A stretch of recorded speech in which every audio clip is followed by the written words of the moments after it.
This is sort of the view from that area where the flag was, looking back out over the city. And this is in the neighborhood of Tel Rumeda. Um, so, just sort of adjacent to the old town. And this is where Against Settlements is based. This is their house. And this is a group of, young Palestinians, led by the gentleman who's walking out of the door there next to the "This is Palestine" sign. His name is Isa Amro. He's a big nonviolent, you know, solidarity activist in the West Bank, who has been leading, a lot of work, particularly around trying a campaign to reopen Shahada Street, as you can see on the stencil on the wall there. So this group did a lot to, with our delegation, to sort of lead us.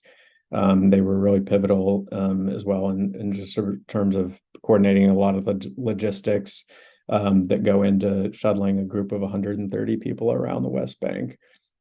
So really impressive, and really, it's really just incredible, what they're doing under, such difficult situations. So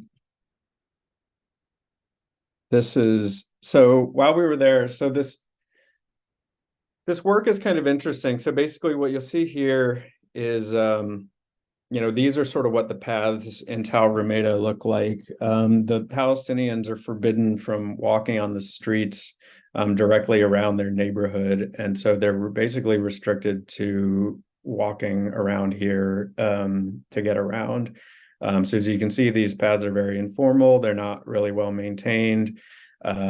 Sometimes they get holes put in them intentionally or unintentionally, or rocks placed in the way. They get overgrown.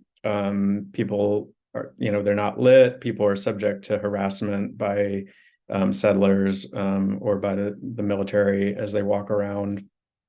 So it's a really hard way to get around the community.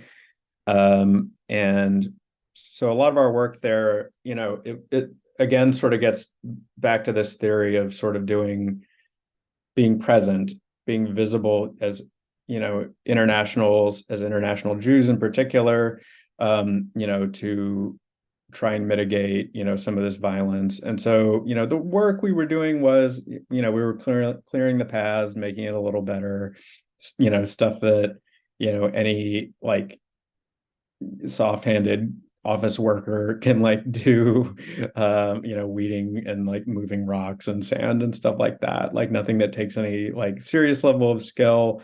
Ultimately isn't going to change anyone's life.